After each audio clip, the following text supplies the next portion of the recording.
Messieurs et dames, bonjour. Bienvenue à votre tranche de l'émission Parole du prophète. À la présentation, c'est votre humble servante, la sœur Chantal Ilolo, comme d'habitude.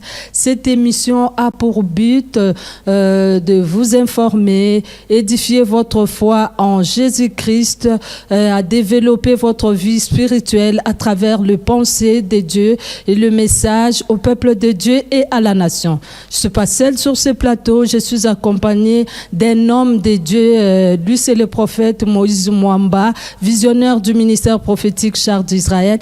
De temps en temps, vous le découvrez avec moi sur cette tranche. Il n'a jamais zappé à nos invitations. Il est encore avec moi sur ce plateau avec un thème intitulé Ministère prophétique et le jeûne.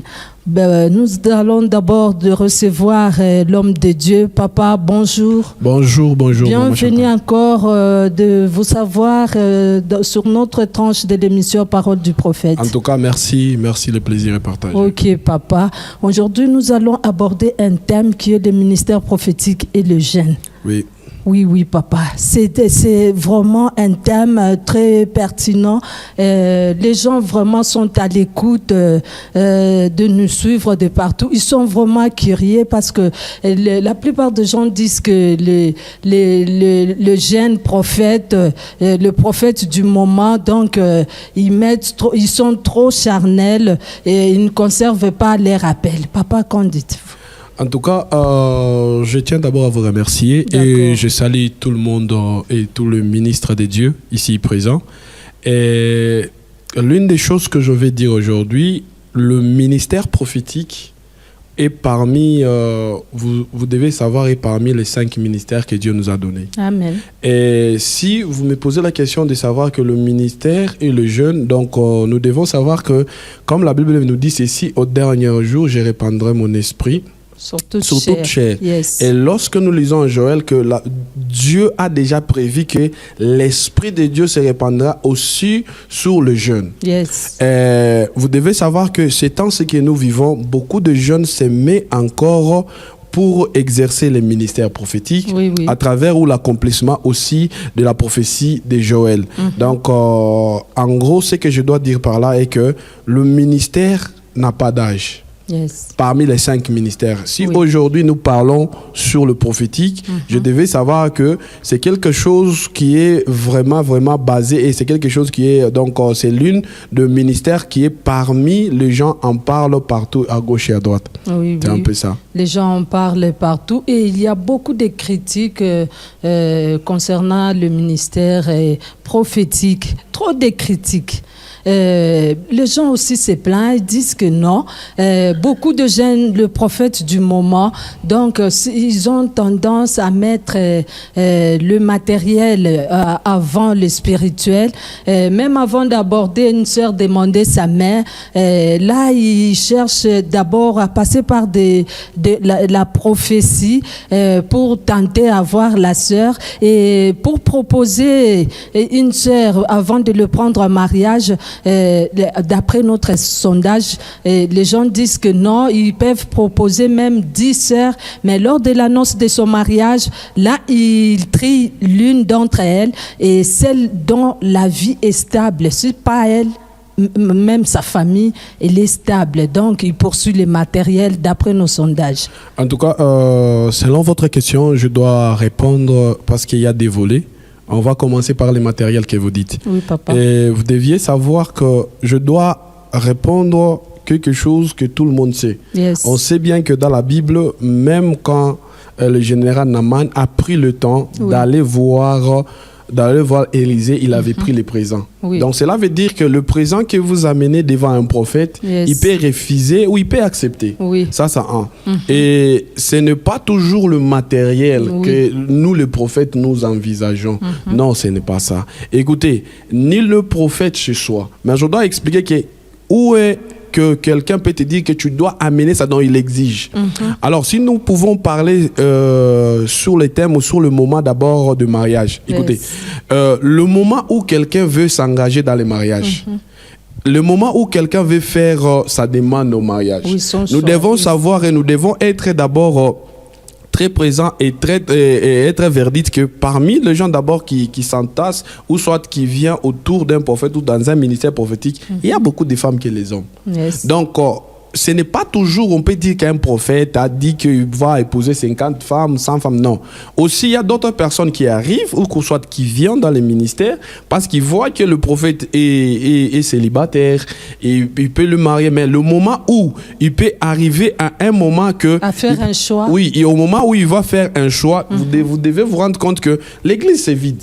Donc, ce n'est pas savoir que tout simplement que le moment où un prophète fait un choix et ça, tout le monde va parler toujours. Non, il m'a dit moi. Oh, il a dit quoi? Il a dit ceci. C'est à moi qu'il avait proposé. Donc, tout le monde. Yes. Donc, ce qui est très important, que le moment où un prophète ou un homme veut faire son choix, donc directement que s'il n'a pas encore ses mains, donc il peut regarder c'est lui qui l'aime. Ok, mais critères. Oui, les critères aussi. Mais ça ne doit pas être au-delà. Donc tu fais le demande à celui-ci, le promesse. Si ça ne marche pas, ça ne marche pas. Et quelqu'un peut te laisser, donc il te laisse, il peut choisir une autre. Papa, donc 20, 30, d'après les sondages. Oui, ce que vous parlez, c'est mieux. Yes. Alors, moi, je dois répondre ceci. Si quelqu'un veut se marier, en tant que je dois parler d'abord à un prophète. Et s'il y a quelqu'un que il veut se marier, normalement. Ok, il veut se marier normalement. Comment tu peux faire tu peux faire par exemple, tu peux faire 20 propositions comme vous le dites. Non, c'est impossible quand même. 20 propositions. Tu as combien de membres dans l'église? Ok, et dans tout ça, c'est que moi je dois dire pour que les gens ne puissent pas être brisés, et je dois dire en tant qu'un prophète, et que le moment où quelqu'un est en train de faire son choix et que lorsqu'il se marie, donc moi je ne peux pas que quelqu'un fait 20 propositions, non. Donc cela veut dire que... les sondages, papa, ils disent même que 20 c'est moins. Oui. La plupart font même à 30. Textuellement, c'est que je dois répondre que c'est ainsi que si c'est lui qui avait fait par exemple 20 propositions, bah, lui c'est lui, mais au moment où quelqu'un veut se marier, yes, et que vous voulez que vous voyez ce que lui veut faire, la première des choses, que même si on vient te proposer par un prophète, toi aussi, une femme, on ne t'a pas fermé, on ne doit pas fermer les yeux. Tu dois faire les enquêtes. Tu dois chercher comment il vit. Tu dois chercher comment. Il n'est pas un extraterrestre. C'est ça. Donc, il reste où? Il s'éloge où? Qu'est-ce qu'il fait des à côté? Donc, beaucoup de femmes font ça. Donc, les gens peuvent avoir cette capacité de faire les enquêtes. Si tu vois qu'il a beaucoup des à côté, tu n'as qu'à laisser. Et tu pars au lieu que tu attends à un moment pour faire le mauvais témoignage. C'est plus simple. Si. Attendre vers la fin pour salir juste les hommes de Dieu, parce qu'il n'y a pas question seulement que nous puissions nous marteler sur les hommes de Dieu, bien sûr, sur les jeunes prophètes du moment. Il y a aussi la part de nous, les hommes. On ne peut pas être trop fan, c'est dire comme si lui, avant tout, un prophète, c'est un homme, il a aussi ses critères, il doit aussi faire aussi un bon choix, il regarde aussi son avenir, donc tout cela y compris, donc c'est un homme aussi, donc restez toujours, ayez confiance aux hommes de Dieu, car parmi les faux, les vrais, il y en a. Lui représente les jeunes prophètes de la RDC, pourquoi pas du monde, parce qu'il est le prophète de nations. Papa, une question me vient à l'esprit, toujours d'après nos sondages. La population aussi, elle s'inquiète, elle dit comment la plupart de nos jeunes, les jeunes prophètes du moment, lorsque vous prophétisez, vous envisagez quelque chose auprès de votre membre de l'église ou soit à un membre, à un chrétien que vous avez prié et qu'il a vu la main de Dieu, au lieu de demander juste comme la Bible nous dit dans Matthieu 7, demandez, l'on vous donnera. Au lieu d'aller tout droit au but, que ma soeur, j'ai besoin de l'argent, j'ai besoin de ceci, cela, vous passez d'abord par le prophétie que Dieu a dit, donne-moi ton véhicule, Dieu a dit, je veux ton écran, Dieu a dit, j'ai besoin, donne-moi une telle somme, Dieu a dit ceci, cela. Donc la population a un peu, ils sèment beaucoup de confusion dans leur tête. En tout cas, je dois répondre. Avant de répondre, je vais d'abord donner le conseil aux prophètes, aux serviteurs de Dieu. L'une des choses qui est importante que je dois parler, est celle-ci. Vous deviez savoir qu'un prophète ne doit pas être trop près des gens. Ça, c'est un conseil. Un prophète, c'est le peuple doit être auprès de lui. Au fur et à mesure que tu es très, très, très, très proche avec les gens, tu dois te rendre compte que même ta valeur va diminuer. C'est ça. Et l'une des choses qui est importante, que quelqu'un que tu prophétises, normalement, que tu dis à l'instant qu'on est en train de parler, à l'instant qu'on est en train de dire, à l'instant qu'on est en train de faire quoi que ce soit, tu as prophétisé sa vie. Mais vous deviez se rendre compte ceci. Donc, tu ne dois pas être... C'est lui qui t'a donné le ministère. C'est qui? C'est Dieu. C'est Dieu. Lorsque Dieu t'a donné le ministère, donc il est le pourvoyeur. C'est ça. La Bible nous dit qu'il est le Dieu pourvoyeur. Comme lui-même, d'abord, il t'a déjà donné ce ministère. Il est le pourvoyeur. C'est pour cela que je vais te dire une chose qui est importante, que je dois dire, et que aujourd'hui, c'est que je dois parler celle-ci. Un prophète doit avoir un message. C'est ça. Un prophète doit avoir une ressource, doit avoir une provision, doit avoir une directive. Donc, de tous ces points-là, lorsque tu as ça, tu dois savoir que Dieu t'a appelé. Donc, ce n'est pas qu'à chaque moment que c'est parce que Dieu m'a dit, parce que je suis à côté de tel. Non. Le matériel qui est de celui qu'on t'a dit, non, à l'instant là, tu vas me donner cet véhicule. Donc, ça doit être les convictions personnelles de celui qui va t'offrir. Parce que c'est une offrande. Et si je dois encore dire une autre chose, parmi les messages et la provision et la détermination, tu dois savoir aussi les disciplines que tu as dans la vie. Et tu dois savoir qu'il y a beaucoup de gens, lorsqu'on t'offre quelque chose, lorsque tu offres quelque chose, sois sûr directement de ce que tu es en train d'offrir. Parce qu'on ne doit pas te forcer. Vous devez savoir que le temps que quelqu'un offrait, il n'a pas parlé, par exemple, aux réseaux sociaux. Le temps que quelqu'un donnait son téléphone, il n'a pas parlé. Mais il va aller parler ailleurs, afin que la réputation de cette jeune prophète, comme vous le dites, soit abîmée. C'est un peu ça. C'est ça. Oui. Et là aussi, donc, un prophète, tout en étant jeune, parce qu'il n'y a pas que de jeunes prophètes, nous en avons, il y a aussi des jeunes prophétesses. Donc, vous devriez instaurer une discipline à travers votre appel. La discipline, vraiment, elle est importante. Donc, vous ne devez pas être confondu aux profanes, au monde, comme nous les appelons. Donc, aux gens qui n'ont pas encore reçu Christ comme leur Seigneur et Sauveur personnel. Donc, vous devez être un exemple, vraiment. Vous devez prêcher les gens au travers vos appels. Papa, sur les réseaux sociaux, à ma grande surprise, nous avons vu un homme de Dieu, un jeune prophète. Il est allé prier au désert et il est décédé. Vraiment, j'étais curieux à parcourir les commentaires des gens. Il fallait voir comment les gens lapidaient vraiment cet homme de Dieu. Et ils disaient que non, voilà ce qu'on disait. Les jeunes prophètes du moment, ils ne conservent pas leur grâce. Ils sont en train toujours de courir devant, ils sont en train de courir pour soutirer les gens de l'argent. Voilà les conséquences. Lui, il était allé prier. Comment il est décédé? Papa, trop de critiques. Comment ça s'est passé? En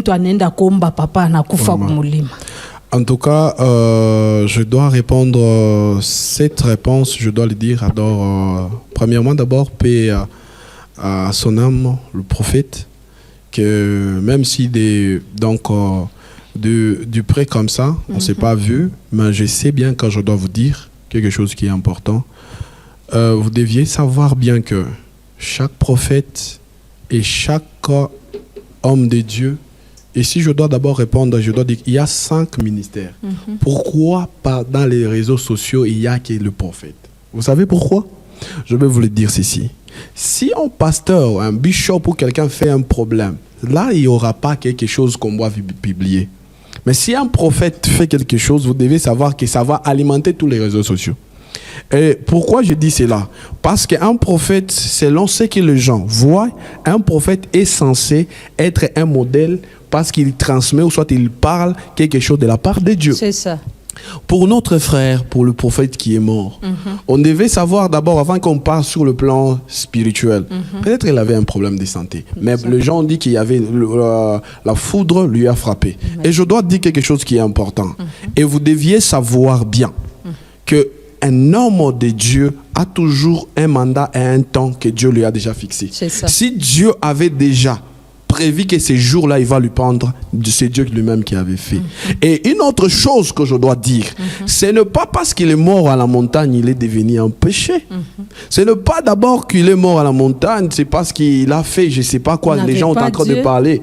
Non, ce n'est pas ça. Le temps quand il prophétisait, le même Jean croyait qu'il disait qu'il est le Dieu puissant. Lorsque nous voyons sa vie sur le plan spirituel, je peux vous le dire les choses. Même quand Élie, avant qu'Élie monte au ciel, il y avait les jeunes prophètes qui disaient à Élisée qu'aujourd'hui Dieu va prendre ton maître. C'est ça. Nous devons savoir bien que lorsqu'il y a quelque chose qui arrive dans la vie d'un prophète, ce n'est pas le moment de le critiquer.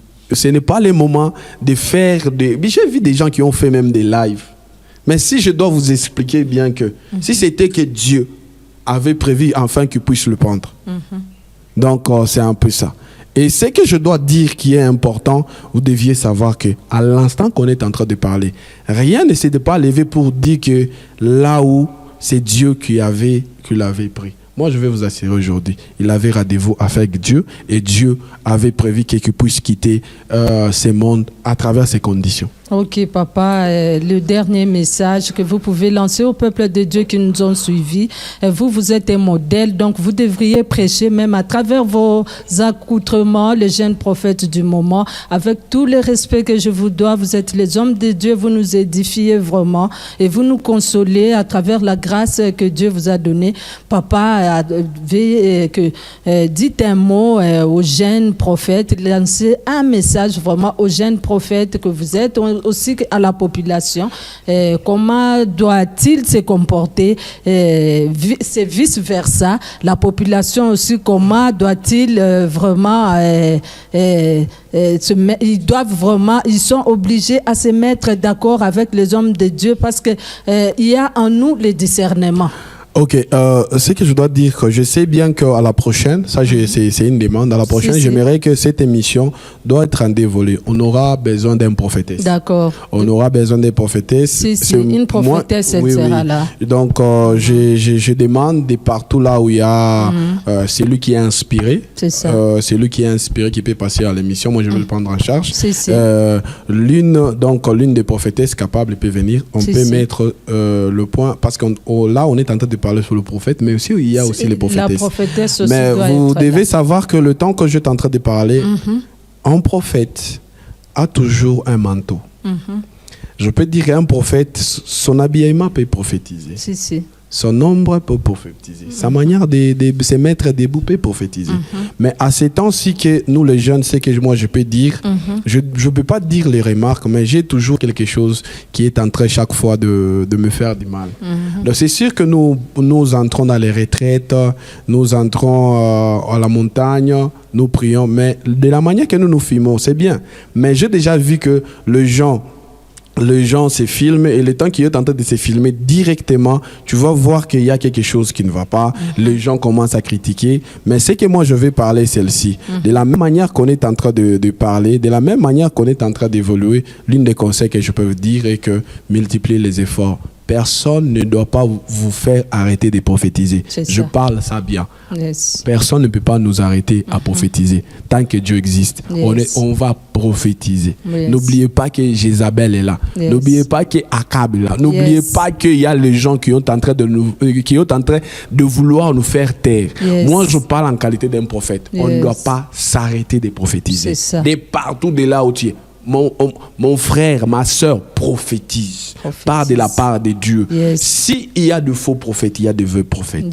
Tant que Dieu t'a déjà appelé, tu sais bien que tu es en collaboration avec Dieu. Personne ne peut pas te décourager. Et je dis que tous les exemplaires, je dois encore expliquer quelque chose avant que je puisse terminer. La persécution que nous lisons dans la Bible, nous voyons que ça va passer par où? Aujourd'hui, nous avons les réseaux sociaux. C'est là où ça va passer notre persécution.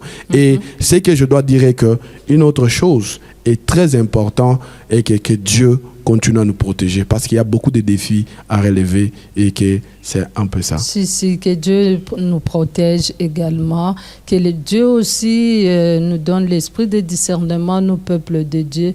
Ne vous mêlez pas donc, laissez les oins de Dieu, laissez Dieu juger ses oins. Alors, entrez toujours en prière lorsqu'on vous prophétise. Prenez ça au sérieux, ne zappez pas, car parmi les faux, les vrais, il y en a.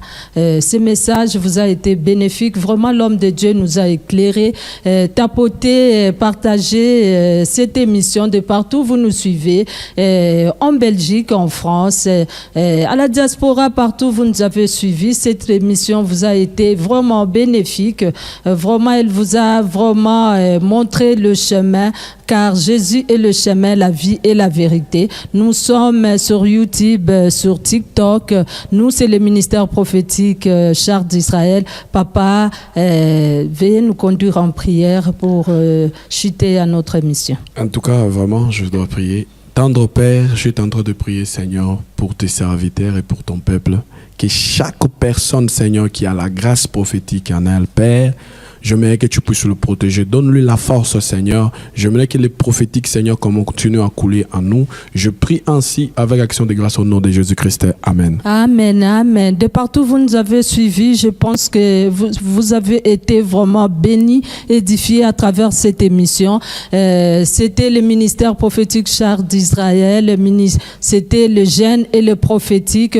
Aujourd'hui, vraiment, l'homme de Dieu vous a éclairé. À la présentation, c'était votre humble servante, la sœur Chantal Ilolo. Au prochain rendez-vous avec un autre thème. Bye bye, que Dieu vous bénisse. À la prochaine.